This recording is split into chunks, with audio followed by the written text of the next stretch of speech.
So I've just returned from a week-long, my first solo backpacking trip to Hampi and Kishkindha, and this is the Kishkindha of Ramayana, and this was the kingdom of Bali. This is where Ram met Hanuman, and you could argue that all these places, Kishkindha and Panchvati, have been retrofitted into the Ramayana at a much later time, and that those guys could not have known the history of or the geography of this country. But Sanjeev in his book Land of Seven Rivers argues that Valmiki's evocative description of Hampi, how he describes it and how the place is, there is no way Valmiki could not have known that place firsthand, or either through traders or having seen it himself. Further, there is a sloth bear sanctuary just 30 kilometers from Hampi, and you might recall Jamban, Hanuman's sloth bear friend. So there are too many sort of coincidences, if you like, for this story to be retrofitted or made up and all of this, right? And Sanjeev also argues that Hanuman could have been a Neolithic tribe, part of a Neolithic tribe, which could have used the monkey or the langur as a totem. And they need not be monkey-looking people. They could be forest dwellers, Vanaras. So, and LOSR, or Land of Seven Rivers, if I remember correctly, is dedicated to your kids, and you've written so that you may know where you came from. Yeah. And to be honest, that's the journey that this man sent me on, to find out and connect with the roots where I came from. And this was not the first trip. Last year I was in Cambodia, sitting on the footsteps of Angkor Thom, part of the Angkor Wat temples, and reading page 74 and reading about how Indian entrepreneurs, from India, from Bengal, traveled all over and spread the influence of very Indianized cultures and spread Hindu Buddhist temples in Southeast Asia. So that's the effect of Sanjeev's storytelling on me.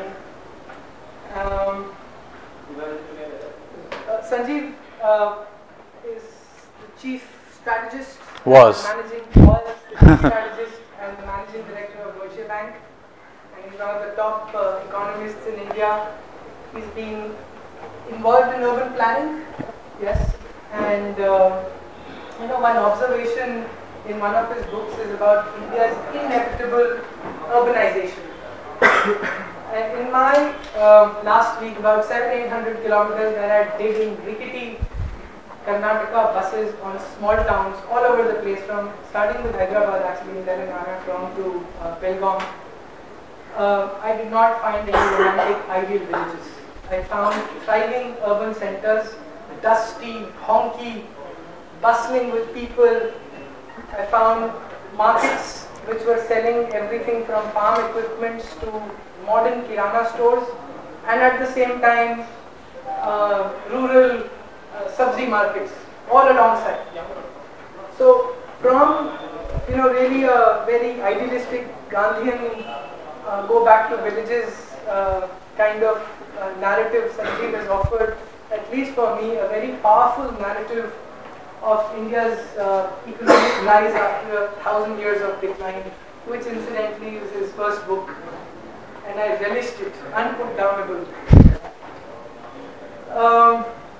So his powerful storytelling and his uncanny ability to connect events which are separated by several millennia is really what has given me a renewed sense of purpose. And this event is, to be honest, an expression of that sort of sense of purpose. It was I really have to say this and not make it a formal introduction, Sanjeev. So over to you. Thank you, Rahul. Now I'll have to live up to it. Thank you very much. The topic of today is to what extent is Indian history really true? And the genesis of this really comes from a statement I often hear, particularly from educated people, that Indians are somehow an ahistorical people, i.e. that we do not we are sort of unique in the world and not caring about our past. That now this is a really astonishing accusation to make about what is arguably the world's oldest continuous civilization. Here are people who in normal conversation will throw up idioms and ideas and names and that appear in epics that are from the Iron Age. Every day, tens of millions of Hindus will chant the Gayatri Mantra, which was composed in a very ancient form of Vedic Sanskrit in the Bronze Age, depending on who you ask, between 3,500 and 5,000 years back. So clearly we are, if anything, a people obsessed with the past, obsessed with the continuity of our civilization, and it's something, it's a continuity that as we will discuss, we have bought with blood. So surely it is strange that we should be accused then of not having any interest in our history. If we were not interested, I wouldn't have been able to fill out this room at all. So what is the real problem? And I would argue the real problem is that intuitively we know that the history that we are taught, the history that is there in our textbooks, is actually false. And because we know intuitively that it is false, we tend not to have too much respect for it. So really, the issue really is, what extent is it false or by converse true? And the second question, of course, is then, how do we then begin to tell the story in the so-called correct way? Now, there are many reasons why our history has been mangled as it is presented to us today. And I will get into some of them, not all of them, because it will take way too long. But one of the very, very important reasons why our history is fundamentally flawed in the way it is presented to us is that it is not our history at all. It is really the history of foreign invaders. It is the history of the invaders writing the history of their invasions. And therefore, when you read Indian history, it is a long litany of battles that the Indians lost. So, think back to your history books that you have read or had to study at university or college or school, and it's about the 3 battles of Panipat. It's about the Battle of Plassey and the Battle of Buxar. But you never read anything about the battles that the Indians won. In fact, we won quite a lot of battles if you go back and dig up our history. For the very simple reason, we know that, for the very simple reason that we are still here. And we won this continuity of our civilization, as I pointed out, through spilling a lot of blood. And we won quite a lot of times. And that is why we continue to exist, because it was not as if those who invaded us did not try to forcibly change and dominate us. So let me name a few battles through history that many of you may have never heard of, but are actually major events in Indian history. Now you've all heard of Mahmud Ghazni and how he invaded India 17 times over 25 years.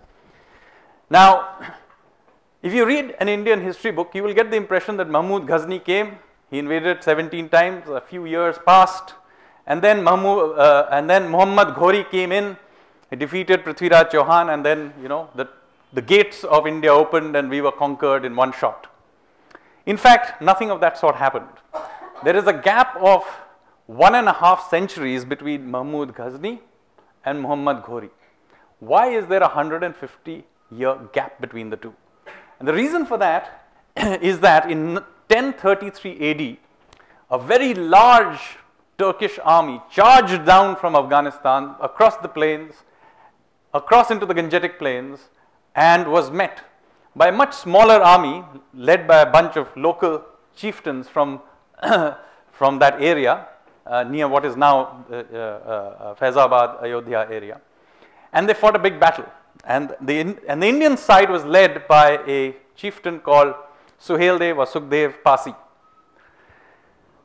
And in that battle, the Turks were completely destroyed. They were destroyed and decimated to such an extent that they did not dare come back in for another 150 years. This army was led by Mahmud Ghazni's nephew, who was killed in that battle. There's still a mazar to him in Bahraich, This is the Battle of Bahraich in 1033 AD. Now, no Indian textbook will tell you about this. The only people who remember about this are the caste from which Suhaildev Pasi came from, the Pasis themselves. But other than that, pretty much nobody else remembers this. But this is not the only example.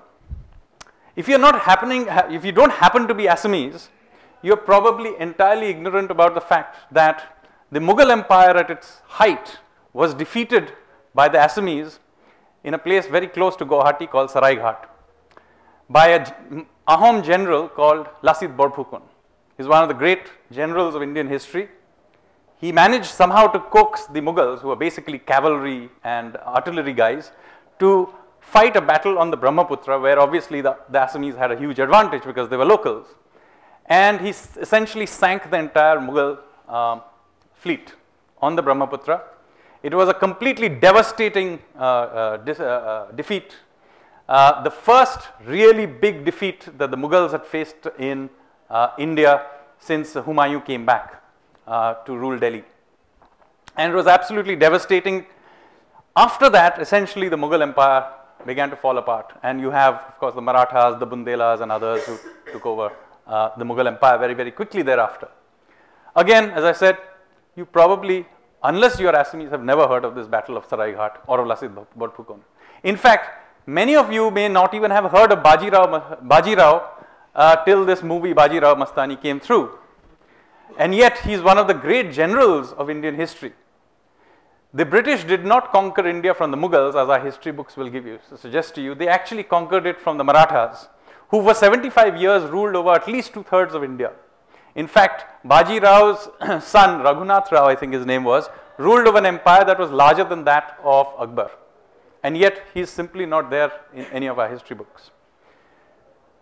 And then, of course, if you don't happen to be from Kerala, you've probably never heard of Martanda Varma. Now, Martanda Varma is an extremely interesting character. He was the ruler of what was then a very, very small kingdom called Travancore or Venad, which is a very, he extended it, but when he came to power, it was essentially a principality smaller than what is now Delhi state. And he decided to take on what was then the biggest empire in the world, which was, oddly enough, forgotten now, the Dutch Empire. The Dutch were the most powerful maritime power in the early 18th century. They had already taken over what is now Indonesia, they had taken over Sri Lanka, and now they were attempting to take over India when they were confronted by this very tiny kingdom, the ruler called Martanda Varma, who defeated them in a battle in a place called Kolachal, which is just northwest of Kanyakumari. And if he hadn't defeated him, it's very likely that I would have been giving you this talk in Dutch. So, these are just a few of the very important characters in Indian history who are simply edited out of our history. Now, why is it the case? It is the case because, very simply, the foreign rulers who ruled over India for the last 800 years or so wrote history from their perspective, which is only naturally to be expected. They wrote history, but they consequently wrote about, one, they edited out the bits where they were being defeated, so consequently those bits were underplayed, but they also layered and layered upon it their own ideas and thoughts and so on. And the depth to which this has now percolated even into our own consciousness is quite amazing. Now, it is not unusual for a conqueror, particularly a conquering culture, not just a conquering individual, but a conquering culture, to promote everything that came before them as the age of darkness or the age of Jahalia. It is very, very common. And so, this is a phenomena that we should be too surprised about. And this happened by conquerors in many, many parts of the world. So, for example, when the British or the Europeans colonized Africa, one of the common stated storylines that they promoted was that before they turned up, there was essentially no culture, civilization, or anything anywhere in Africa. Now, there was some inconvenient evidence that kept popping up. One of this evidence against their storyline was the ruins of an ancient city called Great Zimbabwe, after which the country was later named. Now, this is a fairly extensive area with a stone city that, the remains of which were found, they were known about from at least the 16th century, but certainly by the 18th century, people were well aware of this. And because it was very inconvenient to the story that everything pre-colonial was the age of darkness, the story was built up that this city was built by somebody from outside, perhaps from the Eastern Mediterranean, essentially white-skinned people who came and built these cities and provided civilization to the locals. And this storyline was the official storyline all the way to when the apartheid regime in Rhodesia, which later became Zimbabwe, became free. Now, people will immediately notice the parallels between this storyline and the Aryan Invasion Theory. Essentially, the British and the Europeans, when they came to India and they took over this place, they couldn't make the case that there was no civilization here, which is what they did in Africa. So they made up this other story that while we maybe knew, there were another bunch of white-skinned chaps who came and gave you civilization 1,500 years in 1,500 BC. And guess what? So you shouldn't really mind the fact that we have taken over your country, because really speaking, we are latter-day Aryans and we are here to give you a software update. So the odd thing about this is that it was done fairly blatantly. There is no evidence of any invasion in any text. The earliest Rigvedic texts have no knowledge of Central Asia. They're basically concerned with southern Haryana. There is no archaeological evidence of this. There is no genetic evidence of any invasion. And yet, what is quite amazing is that we have continued to perpetuate this storyline in our own history. Now, before I go any further, one thing I do want to clarify is that I am not making the case here that everything good in Indian civilization is somehow indigenous. It's not. We have been enormously enriched by all kinds of things brought from outside, by traders and migrants who came peacefully, and even by invaders who came in. I mean, the Portuguese may have done all kinds of bad things under the Inquisition, but frankly, Indian food would be entirely unrecognizable without tomato, chilies, and other things that the Portuguese brought. And the British may have done all kinds of bad things like the Bengal famine of 1943 and various other famines and invasion and massacres. But the fact is, I'm giving a talk to you in English. Many of you will go back home and watch cricket and so on. So the point is, it is also true that while these invasions happened, our civilization is a result of many of the influences that came from outside. So I am not making a case here, let me clear, to make a case that somehow, there's some pure indigenous culture that we must try and revive. That is not at all my intention. It is also not my intention that Indian history needs to be told from a purely the perspective of a Hindu India or even the Dharmic India. Because the fact is that we have many interactions, a large part of our civilization has been enriched by people who belong to faiths and ideas and cultures that have come from outside. But what I am making a case is that when we do talk about this multitudinous and very plural culture, we talk about it still from the perspective of the Indians, not the perspective of the invader. And let me explain how this would be. Let's take Islam, for example. Not many people realize that the second oldest mosque in the world is in India. It's the Cheruman Mosque in Kerala. It's about an hour-and-a-half drive north of Kochi. This mosque was built by Arab traders who had been trading with India from 500-600 years earlier. So they were already very conversant with coming to India.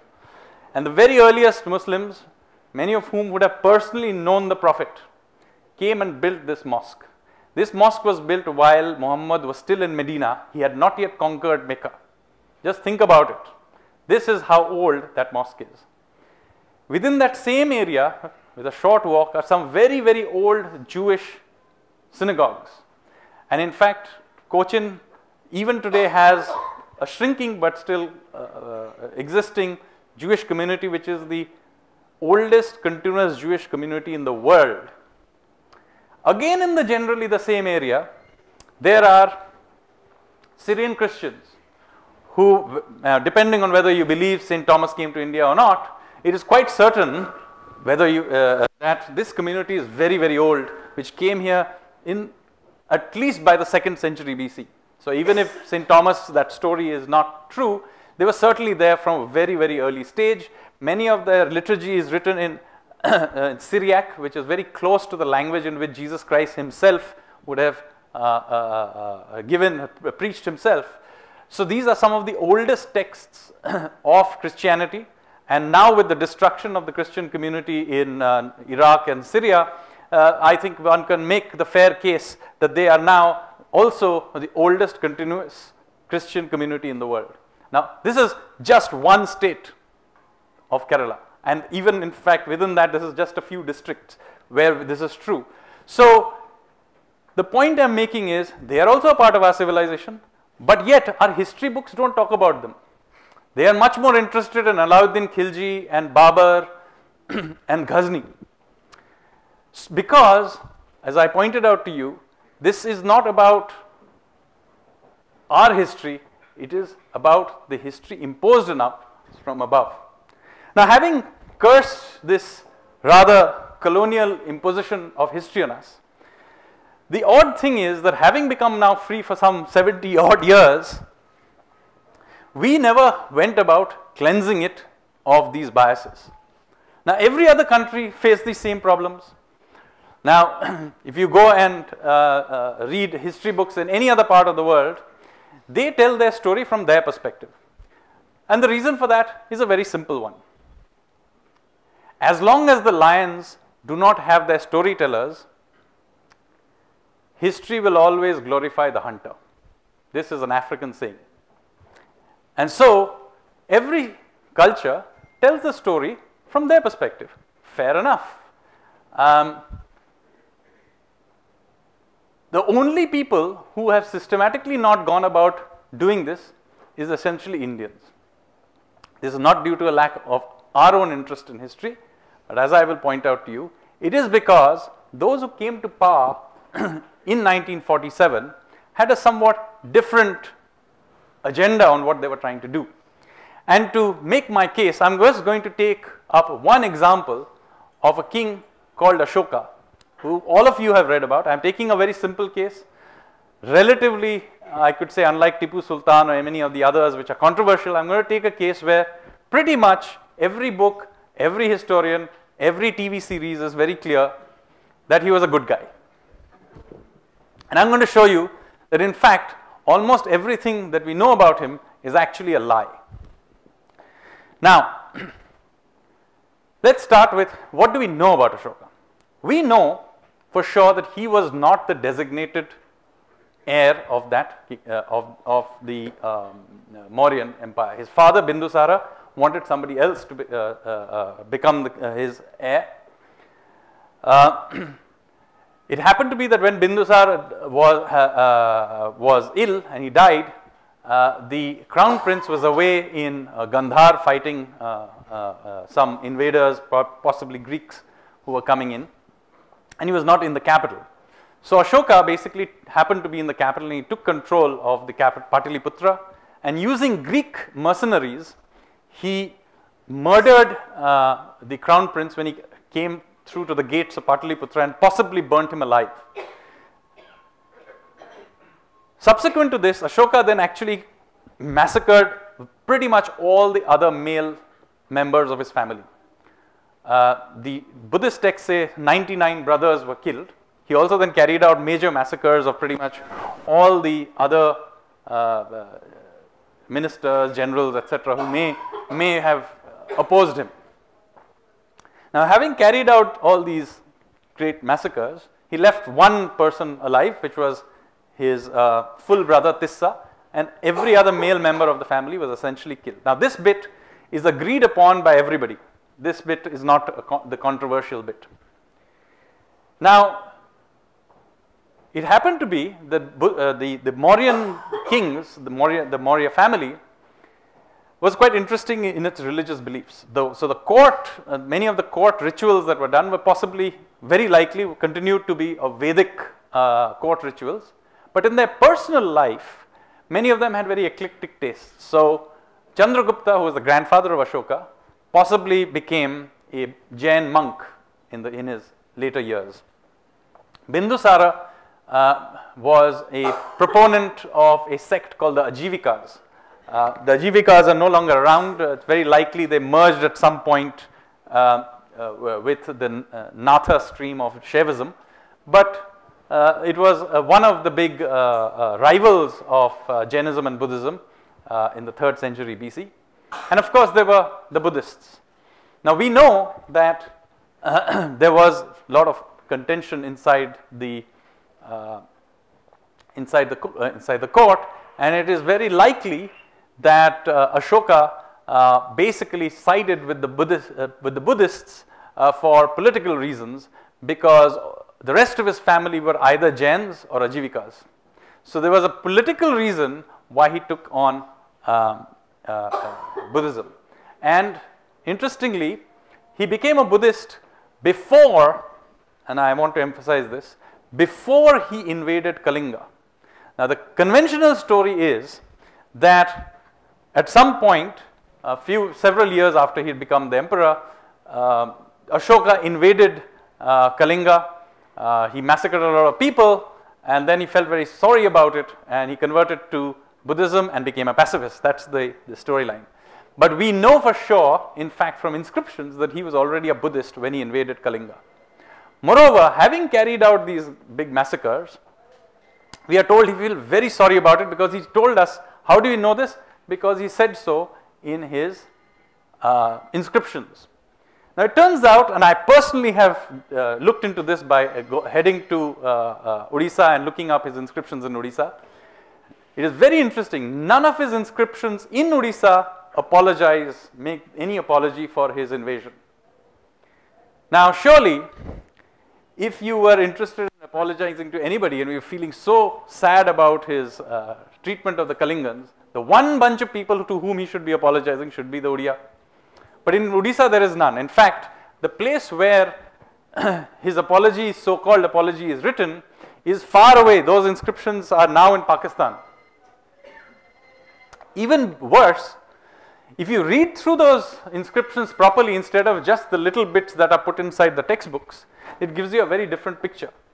In the very same inscription where Ashoka apologizes, oh, I feel regret for having killed so many Kalingans, in the very same inscription, the very next paragraph makes the following statement.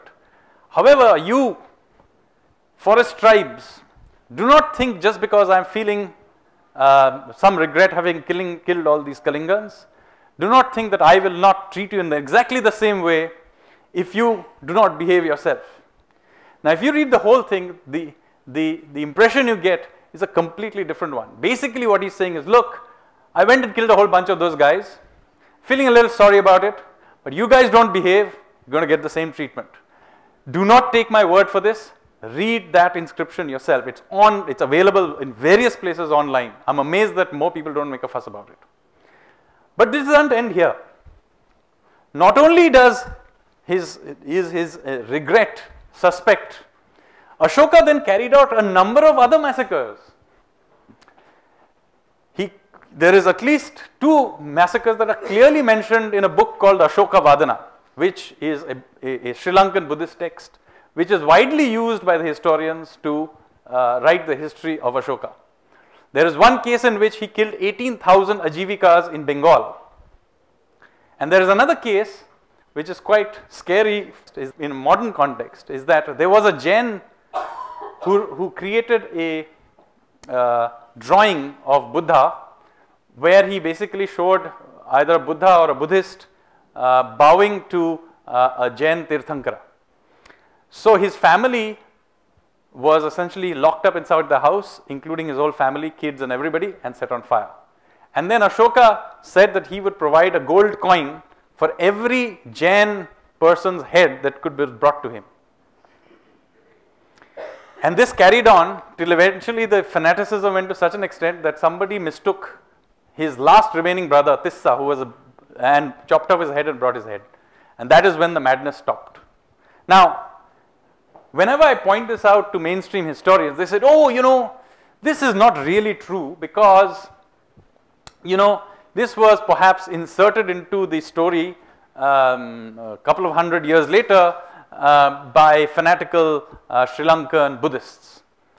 So I said, that's entirely possible, but should you be thinking about this, should you not be also taking the same skepticism and applying it to the rest of the text that extols Ashoka for being such a great king? And in fact, the storyline that I have just laid out in front of you is based on exactly the same inscriptions and exactly the same texts that are used by mainstream historians, all of which incidentally are available online. Do not take my word for it. You can search this up all online. Now, of course, given the length of time and that has passed, it is entirely possible that my story is also just as weak as the one that is being taught in the mainstream, and I accept it. But the fact of the matter is, firstly, this whole story is based on very little evidence. Two, the evidence as it exists seems to support my story and not that of the mainstream. So, at the very least, why do not the mainstream historians mention that there is an alternative way of thinking about it? In fact, many books have recently been published, and there's even a serial now going on about Ashoka, which simply whitewash and do not even mention these great massacres of Ajivikas and Jains that Ashoka carried out. But there is even greater evidence of why Ashoka was not such a great chap. And that evidence is there in full display to anybody who bothers to visit Bhubaneswar. Just outside Bhubaneswar, there is a cave and a hill and a cave called Hathi Gumpha, where there is a inscription by a person called king called Kharavela. Kharavela was a Odia king who was a couple of generations after Ashoka. By this time, the empire of Ashoka had collapsed. Now, this is one important point here. Firstly, that Ashoka usurped an empire that existed and was functioning perfectly well. His empire collapsed while he was still alive. He was such a great king. Why did his kingdom collapse while he was still alive? And 2 generations later, Kalinga was actually free. And more interestingly is what Kharavela then says in his inscription. Kharavela says that I went to Pataliputra and I brought back the Jain idols that were taken away from us. I have then made the king of Pataliputra bend to me. What is he saying? He is saying, I have destroyed the Mauryan Empire. He doesn't have to say that these were the chaps who came and invaded us. And then he places this inscription in a very interesting place. He places them in Hathi Gumpha. Now, if you go on a clear day, and which doesn't have to happen the smog of Bhubaneswar, and you look across from Hathi Gumpha, across Bhubaneswar onto the other side, there is another hill. It's called Dhauli Hill. What does Dhauli Hill have? It has Ashoka's inscription. So what is Kharavela saying? That you, Ashoka, you came here, you carried out this massacre. We remember. I went to Pataliputra and destroyed your empire. I brought back the Jain idols. And very, very interesting how he does this. So the point is, the whole legend of Ashoka, both in terms of the texts that exist, as well as the behavior of subsequent rulers towards the Mauryans, clearly show that this whole Ashokan project was essentially a failure. If anything, it was the first large-scale act of religious genocide ever carried out in Indian history. And And thankfully, this would not be too common for a long time. Of course, in medieval times we would have this, but at least in ancient times it would be an exception to Indian history. Now, I then began to dig into why on earth did we end up with this great story about Ashoka. It turns out that in the Indian tradition, Ashoka is not considered a great king. In fact, he was almost everything but forgotten in the Indian tradition, which is surely the best punishment that is possible to a king who wanted to perpetuate his myth. And he was rediscovered by the British in the 19th century by virtue of having figured out the Brahmi inscriptions that were left behind by Ashoka, because many people couldn't read it. So when they began to read those inscriptions, they suddenly discovered that there was this king somewhere out there. And Princip and others began to talk about this king, and then finally, after some effort, they figured out that it was this king called Ashoka who had put together these inscriptions. Now, in this context, it is quite interesting that it was the British who began to dig out the fact that even Ashoka existed. But his elevation to being the great is of even more recent origin. It goes back to no more than the 1920s and 1930s. And it turns out the reason that he was very useful is entirely related to the rise of Nehruvian socialism. You see, when you were in the 1920s and especially in the 1930s, it became pretty clear that in not too much time, India would become a free country. Now, at that time, consequently, the younger generation of leaders who were coming up wanted essentially to create a lineage for their ideological viewpoints. Now, there was a real problem if you happened to be Nehru or one of the socialists, because essentially the obvious place to look for a lineage for your thoughts was to look at the Arthashastra. Now, the Arthashastra is entirely inconvenient to anybody trying to promote socialism, because essentially, and by the way, those of you who think he was Machiavelli of India also haven't read the Arthashastra. Arthashastra has got nothing to do with Machiavelli at all. It is a text very well written about how to run an empire once you have created it. And it was created by a guy who actually created one of the world's greatest empires. So, unlike Machiavelli, who was a small-time political advisor, Chanakya was a guy who set up a serious empire. It is also not about spies and other things. Yes, there are some sections about internal security where spies and foreign policy and all that is there. But it also talks about municipal laws, it talks about taxation, it talks about all kinds of other issues that are related to how to run a kingdom. But the principles on which it is based is essentially what I would call a strong but limited state. What do I mean by a strong but limited state? So the Chanakyan state was essentially a state which concerned itself with the following activities: defense, internal security, infrastructure and municipal order, coinage, taxation, and some very broad big picture things. It was quite clearly not a welfarist state. In fact, there are many instances where Chanakya clearly goes out there and says that the state should not interfere in the lives of people, and one of them is very clear. It is a discussion on prohibition, where basically Chanakya makes the case that this is ridiculous, that others are talking about interfering in people's lives and enforcing a prohibition. So as long as people are not are enjoying themselves and not interfering with public order, we should never have prohibition. He actually says this. So it was very clearly about having a strong state. So in those areas where the state is paramount, Chanakya had no sense of humor.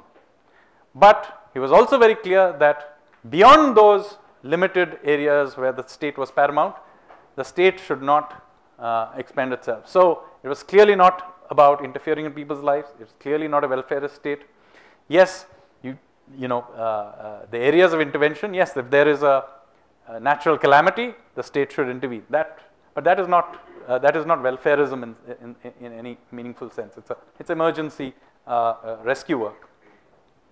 Now, when Nehru and the socialists found this as an inconvenient fact, they began to look through Indian history and look for somebody who fitted their worldview. And that is when they came across Ashoka's nice inscriptions. And in those inscriptions, Ashoka continuously talks about how to interfere with people's lives. In fact, he creates an entire cadre of people called the Dharma Mahamantas, what we today would call the religious police. And he instructs people that you shall not have a peacock on Monday, have a pigeon on Thursday, you will not do this. And in fact, he literally goes all the way to say that all these officials that we have created, they are like, I have created them in the same way that a parent gives his children to a nanny, in the same way I have given you these. He literally talks about a nanny state. So it is, of course, if you happen to be a Fabian socialist, think it's a wonderful idea. So you dig out this character, dust him off from history, quietly hide all the massacres he did, and then you present him Ashoka the Great. And essentially, this is the history of Ashoka. It's a completely fabricated story, pulled out of basically from oblivion by the British, who had other reasons to doing it. But having brought him out, it was really the Nehruvian socialists who then pushed him up to becoming this great king, because it essentially suited their story, and then they of course whitewashed everything around him. Now, I've spoken for quite some time right now, but the point I've been trying to make so far is that a very large part of our history that we read is actually bunkum. It's actually almost even a interested enthusiast like me spends a little bit of time digging up stuff, will very quickly find that it is mostly nonsense. Now, this of course means that our history needs to be written. Whether professional historians do it or amateurs do it, I don't know, but it is the case that we now need to get on with the job of digging up our own history, telling it from our own perspective. Because if we do not do this, the tragedy will be that it will be done for us by others, for their own agenda. So now the good news is that travel is much easier. Much of the material is now available either online or you can simply buy it off Amazon. So it is no longer so easy to simply fool everybody all the time. And so one of the things I am doing as my own agenda is to begin to actually dig up some of these things and begin to present it to people like you, and to show you that how ridiculous some of these assertions of our history books are. In fact, I have this point about Ashoka I actually wrote about 2 months ago in an article which I published and went viral on the net. Many of you may have actually read it, and it's quite amusing that the magazine that published it then went and contacted some of the leading authorities on Mauryan India and asked them to write a rebut. And on every single case, the response they got, he said, you know what he's saying is, it's a tricky issue. Now, when mainstream historians say that they cannot respond to complete undermining of everything they've written by saying that it's a tricky issue, it suggests to me that maybe I'm onto something. So with that, I'm going to stop, and I'm happy to answer Q&A. Thanks. Yes? Good evening, sir. You have told about how history has been written in our like 1,000 years, how our invaders imposed their history on us. So currently in India, what happens is there are conflicting ideologies. So whatever government comes in power, whosoever has the charge, so they try to write history from their own perspective. Yes. So there are 29 states. Every state can have their own type of history books. Yep. So some people are reading, one perspective, and the other people are reading other perspective. So it is, so it's not uniting India. Moreover, it's dividing India on the basis of how they perceive ideas. So don't you, how do you take it? Like how we can create a mainstream research, dispassionate research about the true history? One thing, let it be very clear that all history is written from some perspective. Now, all I'm arguing is that two things. One is that there is no particular reason why we should spend 70 years after independence, we should be reading history from a colonial perspective or the perspective of a certain dynasty, we should have an Indian perspective. It will still be a perspective, but it will at least be a perspective at least more broadly in sync with which is our story. Of course, that story will be from, you are saying that it should be entirely free of bias. Maybe not, but it will be our bias. Why is that a bad thing? It's not, number one. Number two, however, even if we do tell our own story from our perspective, it is very important that at least we make sure that we stick to the evidence. Now, one of the biggest problems of Indian history writing is that most people don't even bother with the evidence. And it's quite astonishing that in fact it comes across even more clearly in my new book that I'm writing on the Indian Ocean. I have actually discovered that most of the Indian historians essentially hang out in various talking shops in Delhi and have not visited most of the major sites that they are writing about. It is absolutely astonishing. I've talked about many of the places like Muziris, which is a major port in Kerala. I was amazed that I was one of the very, very few people who actually goes and visits many of these sites. Similarly, when I talked about Kharavela and other things, there is actually the place where the Ashoka attacked the capital of Kalinga, which was called Toshali, and completely destroyed it. The excavations have found Tosali. And I went to the place to do a few years ago to look up that site. And the archaeologist told me that I am the first person who can be termed a historian to have visited that place. Just think about it. This is one of the most important events in Indian history, and nobody has bothered to look into it. But there are many such instances. I mean, as an amateur, I have gone around to many, many places, and I've been stunned that when you read the textbook, it makes no sense. But when you go and read the original source, whoever it is, and you read it and you just visit the place, a completely different story comes up. And the reason this is happening is that nobody is bothering to look at the evidence. And it is not just, and the reason people are getting away with it is because even those who are questioning these mainstream historians are also themselves not bothering to do it. So we have this entire debate which is going on in a vacuum without any evidence. So very important, before we get into anything else, that we look at the hard evidence, we present it clearly. It is okay to have a perspective, it's okay to have your own interpretation. But the facts must be placed as they are. And that is, I think, very important. But as I mentioned, sure, any perspective will have a certain bias, so what? But it will be our bias. So I had a few questions.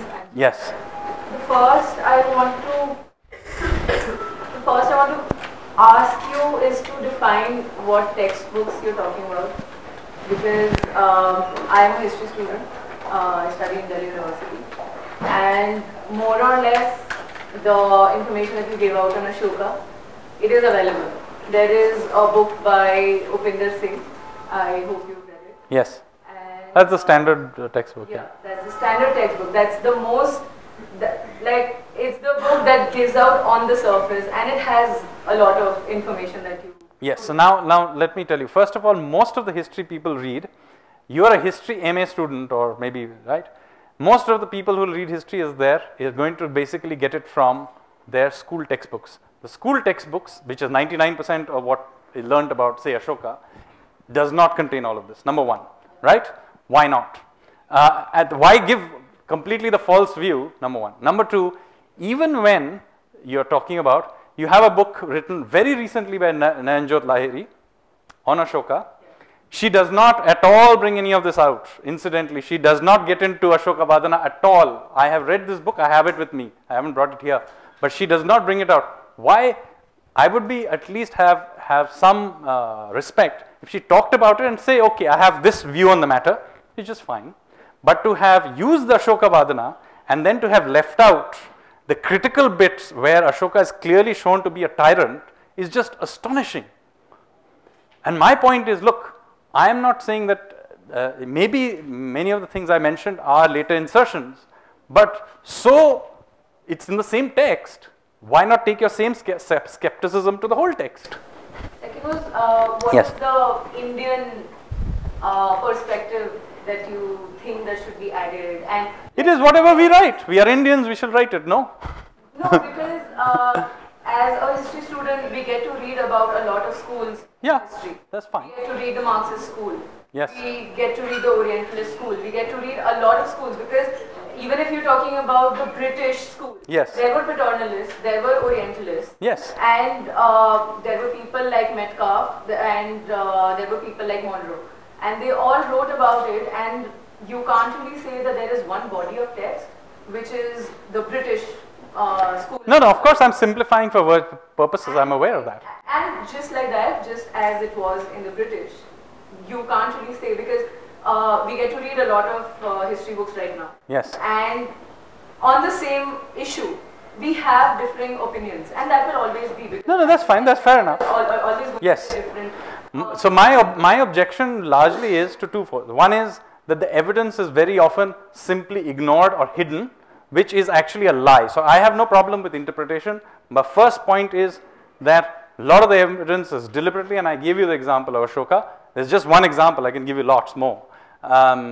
Till recently, till people dug up stuff on Tipu Sultan. I mean, you're being turned up as a national hero.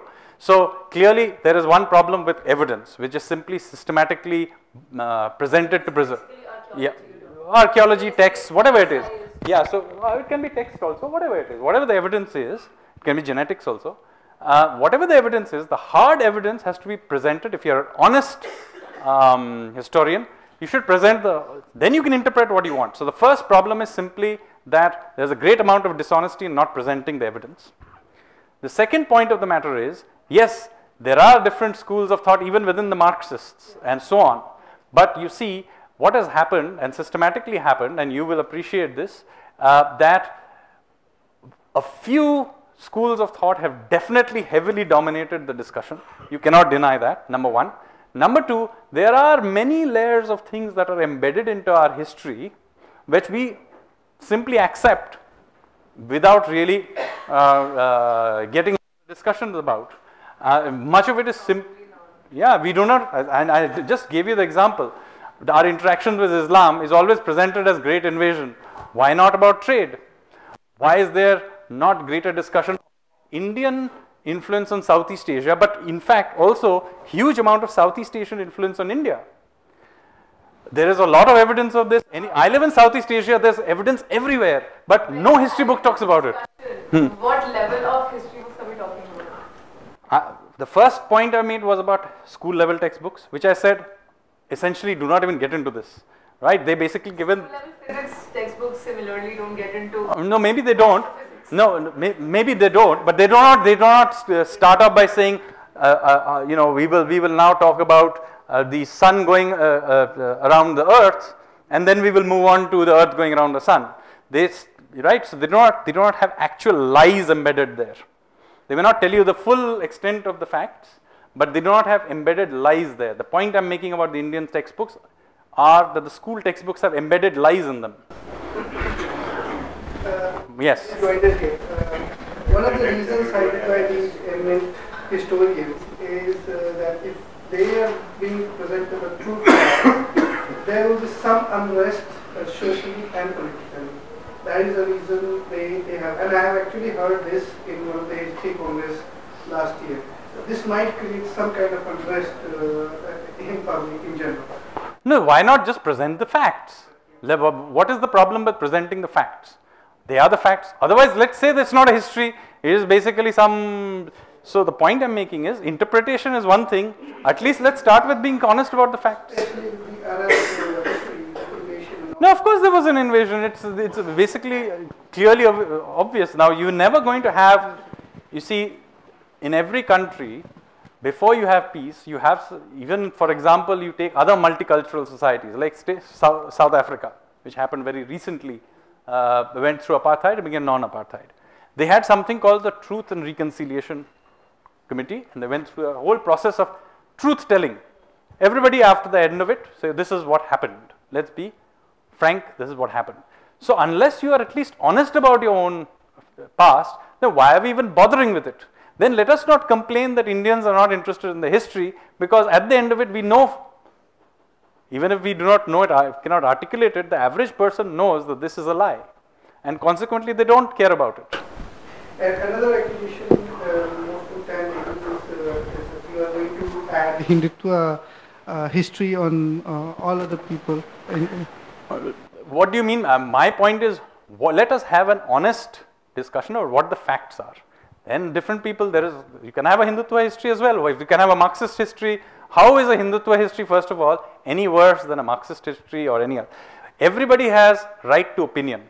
They do not have a right to their facts. So, at the very least, the facts need to be told clearly. After that, different people can have their opinions. And I think let 1,000 different opinions flourish. It's okay. Personally, from what I've seen, usually, it's not a question on the facts that creates these differences. Well, actually it is. No, some of it is pure lies. I just gave you the example of... There was, Babur came to India in 1526, he conquered India and he became whatever he became. And the Mughals became whatever they became. Why did he do that? It has been presented in various manners.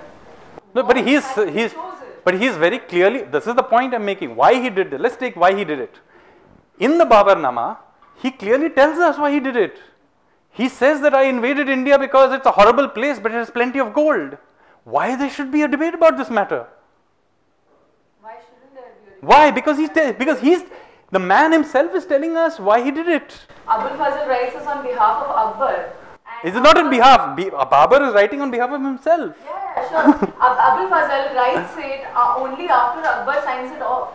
But Akbar only tells us that all the nice things that he's done for the empire. Of course he does. Badauni tells us about what he didn't do good, right? Okay. And then we take both of them together and we make our own analysis. So fine. So some places there are separate facts. Some places there are separate facts. So Babur can tell about himself. Okay, I came because of this. And we believe him only because he's saying the I have a counter argument. Just yesterday, there is a radio show. There's a radio show which talks about, it's called, but I was driving around going cycling with my son, and the show said it was on Babur and Humayun. And it was an invasion of Humayun on Ibrahim Lodi, am I correct? Yeah, Babur on Ibrahim Lodi. Okay. So, and Babur says, हम इन विदेशियों को खदेड़ देंगे दिल्ली से. And I was like, okay, then what does Babur? Do you think Babur said that? That is the radio show. That's what I'm telling you, what has now percolated through to popular culture. Partly because the fact that you think that this is a matter of debate. It is not a matter of debate why Babur invaded India. It is totally not, because there is no other evidence of any other reason he came to India. If there was another bunch of facts and this was this bunch of facts, we can have a debate. But on Babur, as I pointed out to you, why should there be a debate? There is only one bunch of facts told to us from the best possible source, which is the man himself, who wrote that book himself, and he tells us why he did it. Why is this? If this is not a fact, then nothing else is a fact. Yes? You talked about Ashoka. So when you're talking about Ashoka, all the inscriptions he wrote, those inscriptions were written by him or dictated by him, right? And there also, as you pointed out, that the people who wanted to propagate what Ashoka did only picked up those part of the inscriptions which were meaningful to them. Yes. They edited out large parts of it. Right. So, on the same way, why has nobody talked about Babarnama? Yeah, of course, it's his point of view. Yeah, because it did not make sense to talk about them as per their own agenda. Yeah. So, as per my agenda, I want to highlight what good things that Ashoka did. So, I pick up those part of Ashoka's inscriptions. Yes. But as per my agenda, it does not So make this is sense the, to exactly. talk about So, Babur. so this is the point I'm making. It is okay to have any opinion, but you have no right to your own facts. Correct. You have right to your own opinion only, but you cannot change the facts. So the first point and most important point I want to make is that at least let us be honest about the facts as best we know it. Secondly, yes, you can have interpretations. Let us be clear that everything in the textbook is an interpretation and there are different interpretations. Let all those interpretations be put in there. So when, for example, there is a discussion these days about revision of textbooks, and people will say that, it will be used as a excuse to introduce right-wing lies into the text. Now my view would be that is no excuse for leaving left-wing and colonial lies in the text, right? So my view is the only way you can deal with this problem is the following way. First of all, clearly state what are your sources and what are the facts, okay? Once you have stated what the clear facts are, then you say that these above facts can be interpreted to tell this story, this story, this story. At least give some. Now this will have two interesting impacts. One is it will be more honest, first of all. Secondly, our history books will become vastly more interesting, because rather than it becoming about a series of random dates, it will be about the exploring of our past. So I think that is a point I made in some time ago in a Mint article, where I basically said, let's put the facts down as best we know them, and let there be different opinions, let there be also a right-wing view.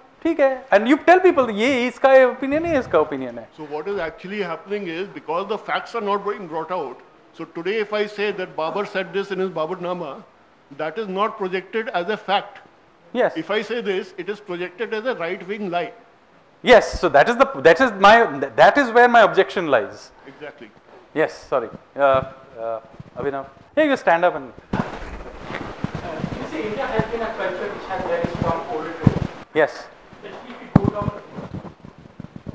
Especially when we come down to the subaltern history. Yes. This history has never been studied. Yes. It has been dismissed as a myth making or something. Up until now, in the last 10 years, we see lots of people are studying history from the left, but they are saying this is an attempt at Sanskritization. The example of Raja Suheldev is being dismissed as an attempt at Sanskritization, but at the same time they say they go and write the book, the Warrior Saint. The Shahid Amin wrote a book of Warrior Saint on the Sayyid Salar Masood. So how do you think that we can deal with oral history in India? So I think oral histories are really important. As I said, because we were ruled, much of the mainstream history is the history of foreign invaders, written by foreign invaders. So to the extent that our own history exists at all is actually in these oral histories. And in fact, this Raja Suheldev story, actually I know most about it from you. And how did you know about it? Because this is the oral history of the Parsis, right? So I think there's a great case for writing it. I am just sad that not enough people are taking this seriously enough. And to the extent that I know this history, very seriously, but they are going about undermining. Yes. Either as a myth making in the Ambedkarite mode or as a Sanskritization. Yeah, so the point of the matter is there's no point in arguing against it. You have to provide the alternative, what you think is the, first of all put down what the facts of the story as best known are, and then try and provide your interpretation of it. They can interpret their way, another interpretation of it, that's fine. Let a million interpretations exist. Is the Indian history too hung up on Delhi and Mughal emperors? Yes, they are, because you see, because the control of Delhi is where it's again it is again a lot to do with the history of who controls. So basically it was the history of those who controlled the Delhi Sultanate, and that is the perspective in which it was hidden. So now when the British came in, they did not want to encourage the new history from the perspective of the locals, because they would much rather see themselves as, the Indians always keep losing all these wars. They are basically a slave people, and we are just replacing the previous bad lot of rulers with us who are a good lot of rulers. But guess what? You guys cannot be rulers. And so then you have a British history which maybe initially moves to Calcutta, but it's still it's a central history. It's the history of a centralized, and consequently we therefore systematically delete out of it these histories of the extremes, and particularly histories of things that could be construed as resistance. So that is why Lashit Barphukon or the Vijayanagar Empire or Travancore, or for that matter the history of Mewar, are systematically not presented into this storyline. Hence the Maratha Empire is a very inconvenient to the whole narrative. I would like to add Chola Empire. Cholas? Yes. The fact that the Chola Empire was so vast today that people did go to places like Indonesia and Southeast Asia. And No, and by the way, incidentally, the Cholas were very late in the game. They were. Hardly any mention of it. Yes, and in fact, my next book, which is a history of the Indian Ocean, is a lot about the Odiyas, who in fact went and took Indian. It was before the Tamils. It was the Odia who were the great merchants of the Eastern Indian Ocean. They went all over. They pioneered routes all over, all the way to Vietnam, and they colonized Sri Lanka. In fact, the majority population today of Sri Lanka is of Odia Bengali. The Sinhalese are of Odia Bengali origin because of these huge merchant ships that were coming from what is now the area between what is now Hooghly River, that is now in Bengal, going all the way to Chilika Lake. That entire zone was full of ports, and they were coming down and they were settling in Sri Lanka. And of course, the oral history, since we were talking about earlier, it's amazing how interesting it gels once you begin to break out of these the outside worldview and begin to look in our own traditions. So why do they, for example, the Sri Lankans call themselves the Sinhala, the lion people? Why do they call themselves? Because in their origin myth, a king called Vijaya, a prince called Vijaya came, and Vijaya came from a kingdom called Singhapura, and his grandfather was a lion who had married a human princess. Now it's quite interesting that the area generally from which they had come is also to this day a major area for Narasimha worship. Even today, if you go to Puri, when the Puri major festival happens, Jagannath festival, the prasad is even today first given to a temple dedicated to Narasimha, because that is the old core god of that area. And equally, you have, of course, Durga's lion, which also comes from that same area. So the veneration of the lion as a major symbol of that part of India, which is particularly interesting because it's tiger country and not lion country, is a very strong tradition, which these people then took to Sri Lanka and have kept it there. And it's quite interesting, the battle between the Sinhalese and the Tamils, and then these old totems come out. On one side is the lion, and of course on the other side you have the LTT tigers. Hi, yes, sorry, there was a gentleman right at the back who has been, yeah. My name is Abhimanyu Gupta, and I'm working with William Dalrymple, and I was like really amazed to listen whatever you said. The biggest thing that you said about the propaganda, basically. So the best example that we have is the most terrible movie that I've ever seen is 300, where they're actually showing that how the Greeks are actually superior to the Persians. Yeah. Because it is actually setting in that US propaganda that why Iranians are bad even now. They were bad 2000 years ago as well. And basically the whites are actually liberating the world from the tyrants. No, but there is plenty of this, and I'll give you, we all watch Tarzan and Phantom comics. What is the story really about? So white guy essentially is required to look after all these natives. So basically what is the subliminal message? That, you know, don't mind us if we are just running the show in your country, because, you know, otherwise you guys can't really run the show. So this is subliminally done in many, many ways. Yeah. So I was researching, and ever since we are born, the first, the most important history that we read is the Egyptian history, and we always see the pharaohs as whites. But now it has come out that the pharaohs were always black and their slaves were whites. Potentially, now, I don't know. I don't know about this particular history, but it's possible. So, like you said about the oral history, even Homer's Odysseus, it was written 500 years after the Trojan War was over, and basically the Homer who has written the Trojan history is not actually the Homer who was there, who witnessed the Trojan War. Entirely possible. I don't know enough about this, but I can tell you that there is a lot of this even in Indian history. Just to give you an example, since I was talking about the Aryan Invasion Theory, the history was that they came in horses with iron weapons and they, you know, went through. It turns out that iron is an Indian invention, and the earliest place in the world where iron is systematically used is not even in northern India, it's actually in and around the Godavari belt. In fact, the oldest, recently they found 2200 BC iron inside Hyderabad University campus, They have discovered iron weapons and all kinds of iron things. 2000 to 2200 BC. These are the oldest systematic use of iron anywhere in the world.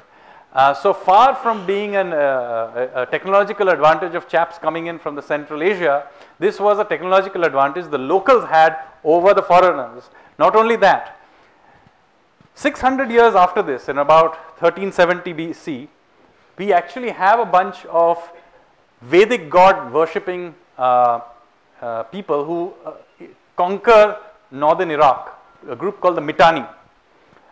And the Mitanni not only worship Vedic gods, they also incidentally introduce an Indian technology, iron.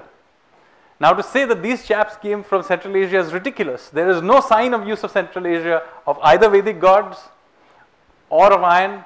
In fact, it's not even clear that they were the first people to domesticate the horse, because they actually, some of the earliest signs of horse are actually also in India, Neolithic sites in and around Allahabad. So, you know, the fact of the matter is that this whole storyline is basically rubbish. Yeah, yeah. I just want to point, I may make some small comment. Actually, I believe, what my belief has been, there's been a lot of debates going on in history. Yeah. Rumila Thapar has been writing one book and another book on Ashoka and the Mauryas. And Nanjot Lahiri came out with a recent book on Ashoka. So there are a lot of debates, and what I believe is that lay people don't actually care. These books are there out there for debate, but actually the people are academics have a monopoly over these debates. Lay people don't actually are not bothered by these debates mostly. They do not go and read these books maybe. They are because they're doing it for a long time. No, you're right that ultimately specialists have a huge advantage in any field, not just in history. This will be true of physics and true of, and in fact, I forget who, a very famous scientist made the comment that all progress in science happens one funeral at a time.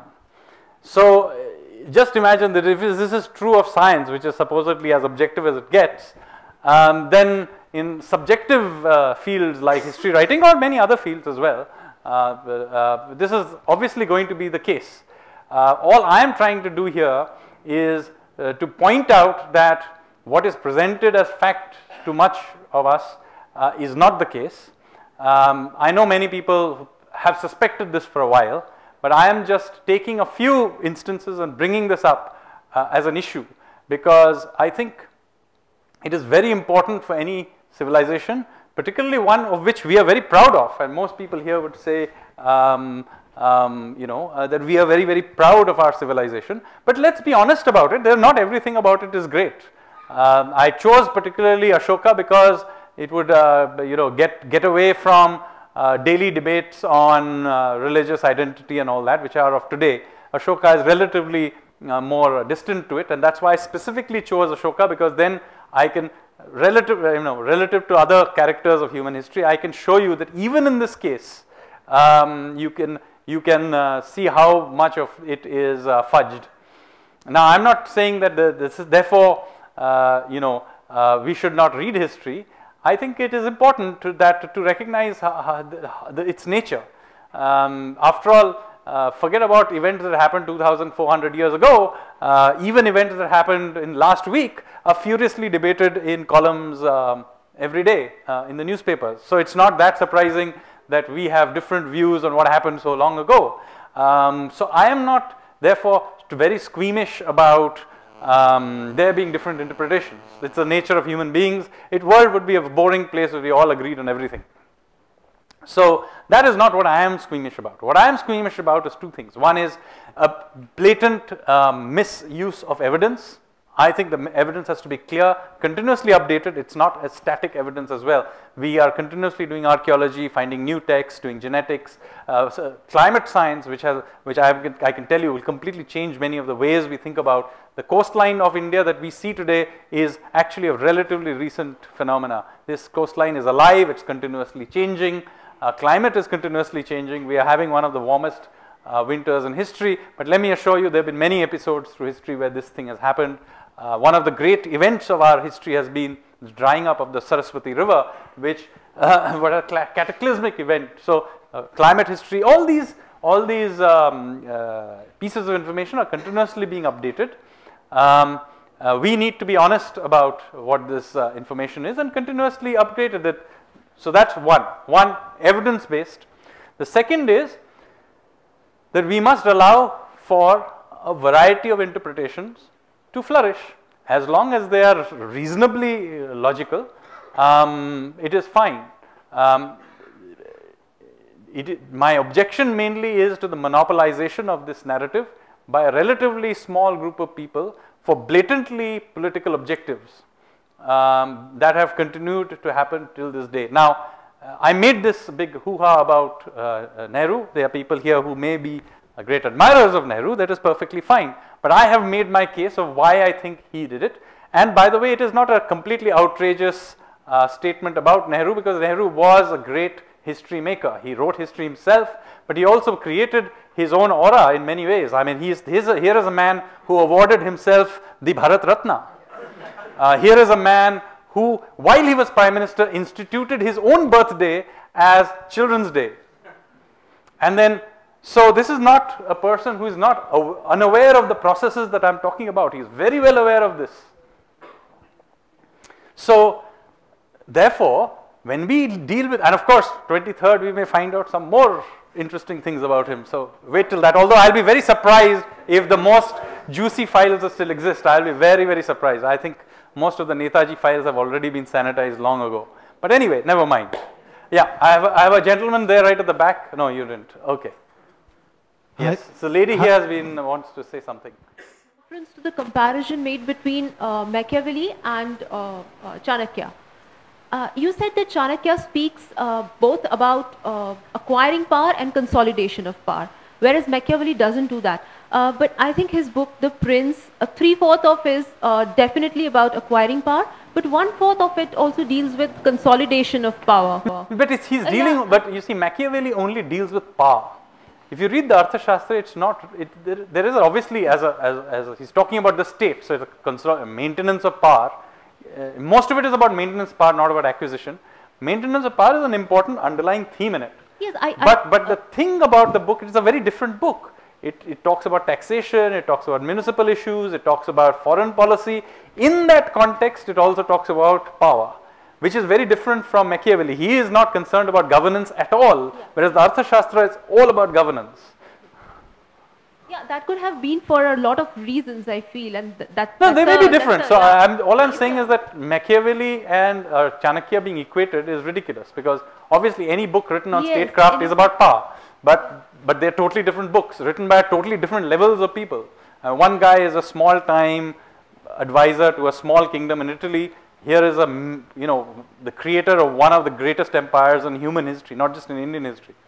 And then the book is a much more sophisticated book about governance and all kinds of other things. Machiavelli is basically about court intrigue.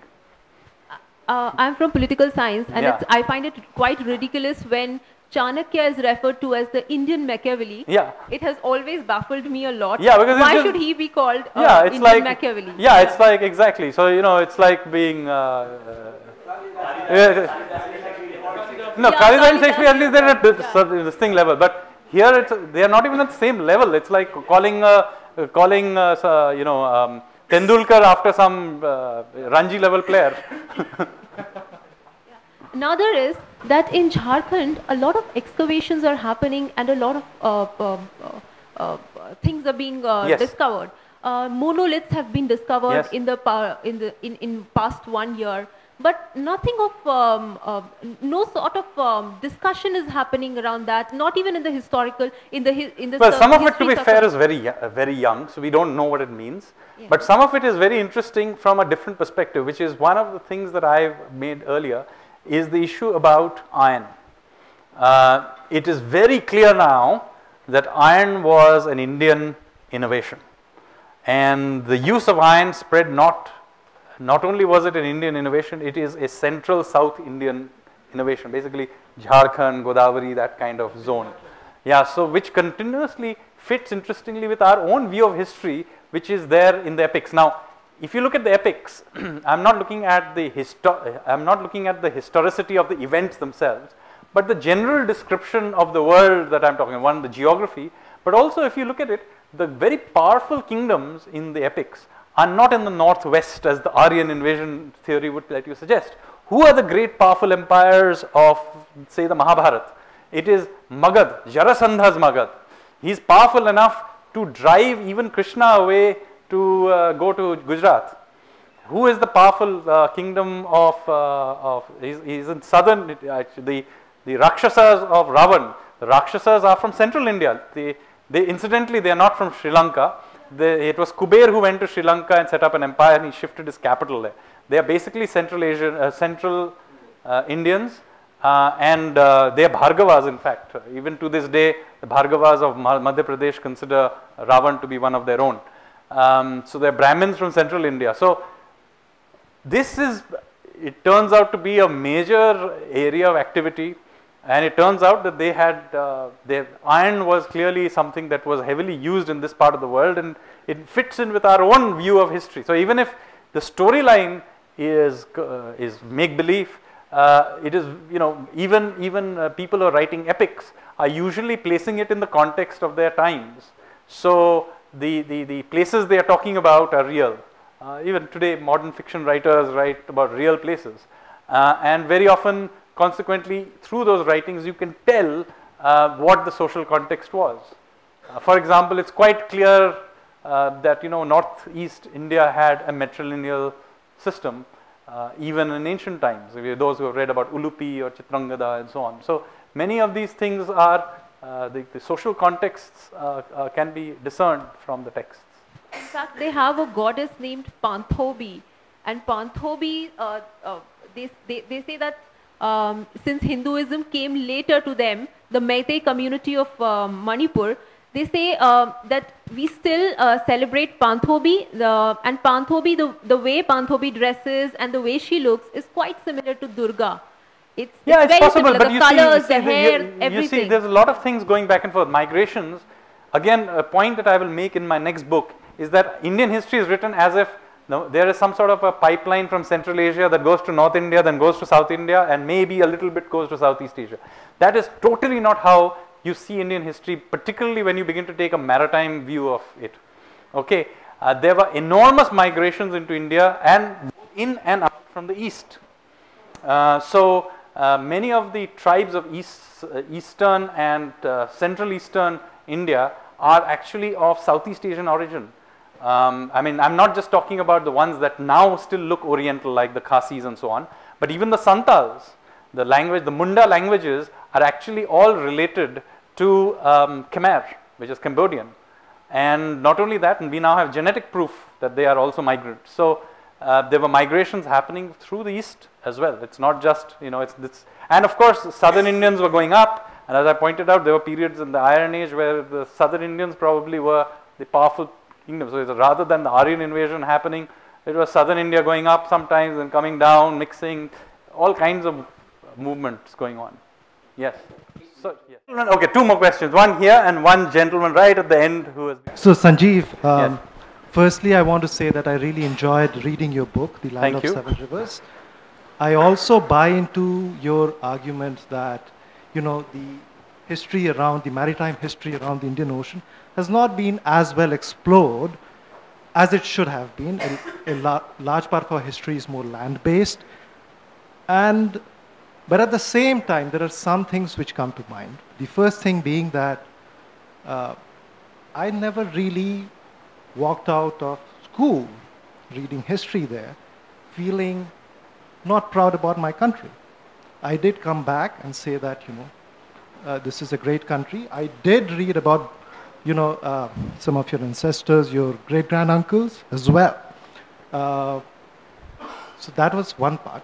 What you're trying to say here, and I'm just trying to understand what you're trying to say, is that popular history, or there is something wrong with popular history as it is understood by the common people.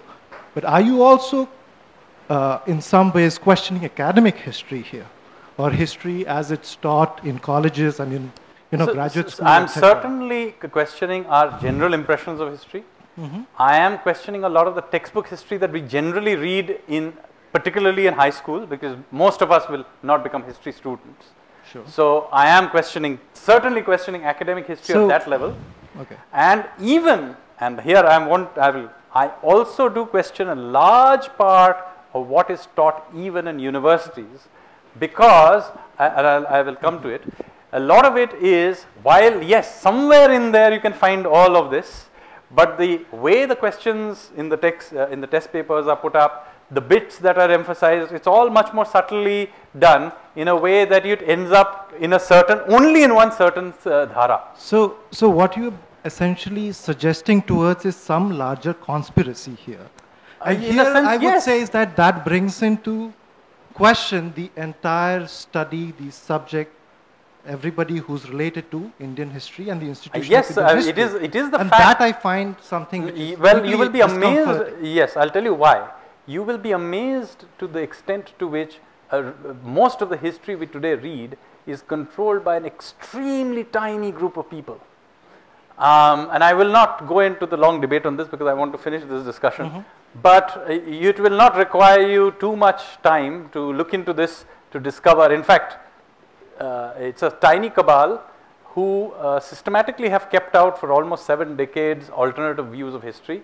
In relatively recent times, people like Upinder, who are somewhat more open-minded, have brought in some of these facts. But really, Dr. Upinder Singh, if anything, is an exception to this rule. People like Nayanjot Lahiri, for example, I just gave the book on Ashoka. She's written a book on Ashoka using the Ashoka Vadana as one of the key texts in that, and simply does not mention many of the dubious things. I mean, I would have been at least thought that it was worth mentioning some of the facts that do not go along with her narrative. But what you're here quoting is an anecdote to sort of color the entire. No, of course, I'm just giving, right? I cannot give you whole statistics of it, but there are plenty of this. I mean, and this is even worse when non-Indians, there are some history writing that are appalling. I mean, there's a book on Ashoka. I'm just sticking on Ashoka because otherwise we'll go into all kinds of different things. So just on Ashoka, one person, this thing. There's a book written by a gentleman called Charles Allen. Okay, I don't know if you have anybody have read this book by Charles Allen on Ashoka. Now, it's quite interesting. 90% of that book has nothing to do with Ashoka. Most of the book is about how wonderful the Europeans were to have rediscovered a king who the Indians had forgotten. And essentially what he says, and it's quite patronizing and in fact almost racist, how he says that, you know, you Indians don't know what is good for you and don't even know your history. It required us white chaps to come and tell you what it is. That is essentially what he says in that book. It's quite amazing that he gets away with it. I mean, if he had done an equivalent thing today in about black history in America, he would have been lynched. But please read this book to just understand how this historical narrative is simply told in this particular way. Sure. One final question, and this is related to the issue that you raised about Fabian socialism and how it might have colored how we see Ashoka. But that might be the case. Okay, let me grant you as much. But what about the Aryan invasion theory? And there are reasons why the Aryan invasion theory was in vogue at certain points in time, and we can have differing views on that. But Bai would say, for example, Nehru and his cabal sort of propound the Aryan invasion theory when, while it might have been socialistic, it was also deeply nationalist. We were talking about a new country emerging at that point in time. Yes. So what happened is that in exchange for not messing with existing history, because that was not their focus, they were trying to insert things that were of importance to them. So this was one, not important. Secondly, it is quite interesting, I began to look into this, is that they continued to perpetuate certain myths which were colonial era. For one of them being that the Indians never had a sense of being a country. Okay, now I have actually, Land of Seven Rivers brought this out very clearly. Indians for a very long time had a sense of being a civilizational nation. Maybe not quite a political nation, but a civilizational nation. We have had I'll just finish, let me finish this. Had a sense of this. Incidentally, this is true of many other countries, it's not unique to India. The Chinese have for a very long time had a sense of being a civilization. The Greeks fought with each other all the time, but they had a very clear sense of being a civilizational nation. And every time the Persians turned up, they united. So the fact is that we have also similarly had a sense of being a civilizational nation for a long time. Yet, this is actually systematically downplayed in our textbooks till very recently. And not only that, as a corollary to it, the idea that Hinduism, for example, is not a religion. Now, why get into this? Because it again serves a purpose. After all, if a nation has existed for thousands of years, you cannot have a father of the nation, particularly not one in 20th century. You cannot have the Chacha of the nation.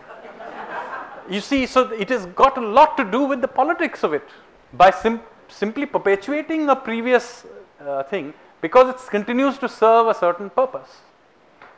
No, but there's a perfect example of what you say. Sorry to butt in, but how we choose also which white voice we want to hear.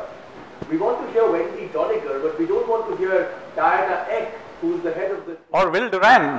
Or Will Duran. But even, I mean, Diana Eck is still living, practicing, and heads the Divinity Department of Theology at Howard, whose wonderful book, India, Sacred Geography, talks about how, and she uses the example of Simon Sharma there, on how through the footsteps of pilgrims, the boundaries of India and the borders of India, the landscape borders of India are perfectly depicted for thousands of years. But that's not, you will never hear anybody celebrating Diana Eck at all in India. But you will celebrate Wendy Doniger. And I'm only saying, I'm not saying Wendy Doniger is good or bad. I'm saying, and I'm actually adding to what Sanjeev is saying and absolutely agreeing with him, that that's a political choice. On which voice you want to hear is basically a political choice. And that choices, I have no problems, or I don't think Sanjeev has a problem with anybody making their political choice, as long as we know that there are options. You see, the state power and patronage has been used for a certain way. I'm just pointing out that there are other ways of thinking about the world. I think we need to really, in this, there's a lady who has been really raising, I'll then come to you. Okay, can we take both questions and I'll answer them and then we'll stop. Hi. Okay, I would like to first say that I've been a history student in Delhi University nearly 30 years back. I am glad we had professors who told us what history you are learning is crap. Excellent. Okay? And we were told the correct history is this, but please write these answers to get marks. Excellent. I am so happy. Since then, waiting for people like you to appear and to challenge the history that we are reading. My daughter is a history student today, and she does not like Indian history. The way it is taught, the way what we are learning. She wants it to be, she prefers German, she prefers, the Greek history, the Roman history, the Egyptian history, because they are actually rooted in their culture and they tell the history the way it was by those people. So she, if I tell her today she's missed something, she's going to howl because she would have loved to be here and attend this session, because hopefully she will become a history student in the future. Hopefully also a history writer, because we need somebody to write those new histories. And yes, and she is interested in writing, so I really would have liked her to be here, but we will follow up on this because Rahul is a Mossa. Okay, so I have a gentleman there. I just wanted to ask one thing. Yeah. I'm saying you are doing amazing work, and I really applaud it from the core of my heart. I want to know what are the challenges you are facing here, because I'm sure you are. I'll tell you the challenge. The main challenge I face is the fact that I do this for entertainment. I am an economist by profession. I also design cities, and I have 2 or 3 other things I do. This I happen to do on the side, and I don't have time. I fund everything I do, so I don't have the challenges others have, which is they need, if you're an academic, you need grants and all that. I fund everything. No, I'm talking in terms. No, I'll explain what my problem. No, so I have no problem with. No, it makes no difference. You see, what I have done is I bypass them. I write popular history. Yeah. I sell many more books than all of them combined, and so it makes no difference to me at all. My problem is simply writing enough of it. Right. I don't need grants. I don't need anything. I simply don't have time to write the stuff I know. I'm writing a book which will come out in August. I've already written another one because which will come out, but that's not history, that's something else, that's fiction. And I also am doing other professions. So my real problem is I need an army of young people like your daughter to take up some of these subjects. I can give them really interesting stuff, tell them where to find the material.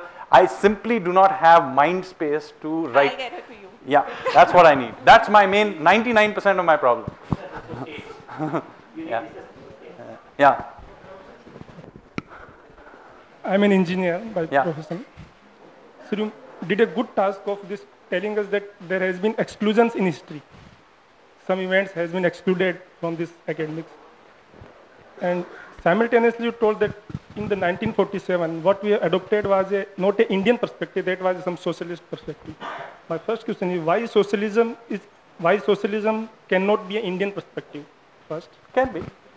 But you mentioned that was my objection is to it being an exclusive view. After all, there are not all Indians are socialist, not all Indians believe in Nehru. So my problem essentially is the systematic use of state control and state patronage to essentially perpetuate a certain line of history that suited a certain political class. I am not saying that history books should now be changed and everything should now have the Sangh perspective of history or whatever it is. I am saying that be honest about the facts, and those facts incidentally keep evolving because we find out more things about it, and to tell people that given these facts, this is very likely, these are the 2 or 3 things that possibly happened. 1, it will make history a lot more interesting. 2, it will be a lot more honest. And I certainly do not think it should be allowed that you have a tiny cabal of people, propped up by state patronage, who can then tell us what to think about our past. So, are you saying that state patronage will stop in the future? At the very least, you need to have variety. Don't give patronage to like 3 people who happen to be, and many of those cases. You are creating some more space to some other. Let there be other different views. Let 1,000 flowers bloom. One more thing you said that we are not able to get knowledge about the Mewads and correct history of Mewad. But still I feel proud of Mewad kingdom. No, but I can assure you it's not because of your textbooks. It may be more likely because of Amar Chitra Katha. No, I haven't read anything about Mewad other than my textbook. But still I feel proud of Mewad. Yes, so therefore, the point I'm making is we have had to be, we have to still I feel proud of Indian history also. Why so? Because as I said, this other alternative histories have somehow survived because of other alternative ways. But the state was not trying very hard to push us in one direction. But okay, one more thing. There are many people in the Ladosra, in the South Delhi region, who will tell anywhere who will go that this Qutub Minar was built by Prithviraj Chauhan. There are Qutub many Minar people is not, that was built, but it was built on top of temples built by Prithviraj Chauhan. That's actually a fact. There are many people are claiming that this was built by Prithviraj Chauhan. But when we try to finding this truth of history, definitely I will become less proud of Mewad kingdom. Why? Because there are, okay, which kind of big war Maharana Pratap has won? Why? Maharana Pratap was not famous for being a construction guy. No, he is famous for his valor and bravery. Yes, so it doesn't matter if he didn't build some temples, some tall towers. It was built by Qutubuddin Aibak. I don't think even the Marxists think he was a good chap. And okay, you told us a different thing that 90% of history we are reading is incorrect. A very large proportion, 90 or not is a matter of opinion. You can say that we are not reading a major part of history, but you should not say that we are reading incorrect history because it a lot of part of it is, no. So the 2 points I made. One of them is that there are interpretations. We are not telling people of different interpretations. That is one part. I agree that people can have interpretations, but my first and biggest objection is that the facts are wrong. I just gave you one example where I told you about Ashoka. I also mentioned about Aryan invasion much more in much shorter time. I can give you lots of evidence on it. But there are lots. I mean, you can go on and on and on. There are large parts of our history are actually blatant lies. I mean, for example, just to give you one example. So somebody did bring up my ancestors, so I shall bring them up myself now. Now, as it happened to be, there are many streams of people who fought for Indian independence. Now, it happens to be that the revolutionaries were a very important part of that history. Or now Bhagat Singh has suddenly been dug up from this thing, but in fact he was hardly the only person. There was a huge thing. There was something called the Gadar movement, which during the First World War almost succeeded in throwing the British out. And it came within 48 hours of that revolt happening that somebody squealed and the British suppressed it. But it was within 48 hours, a very short distance. There were several major insurrections through Indian history, ultimately ending with something, of course you have all heard of the INA and Netaji thanks to recent this thing, but then it ultimately culminated in something called the Great Naval Revolt in Bombay in 1946, in which 20,000 sailors, mainly in Bombay, but also in Karachi, Calcutta, and other places, basically went on strike.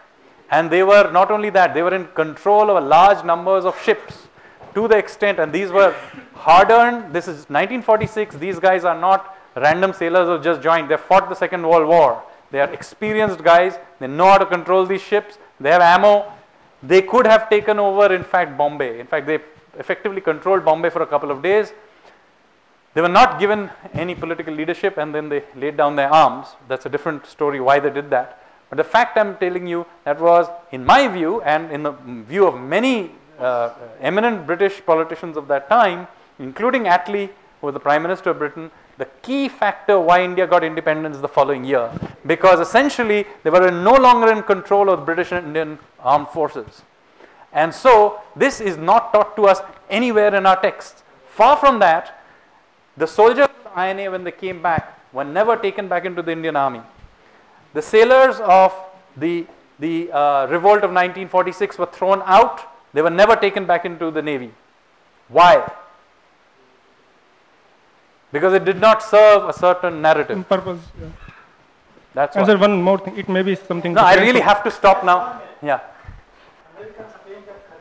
Temples were built by them. Is it a fact or not? They claim that. I don't know. Well, as I said, you have to provide. I'm willing to that perspective, but they have to provide evidence. Okay, thank you. I thought you will throw some light. But we are. Thank you.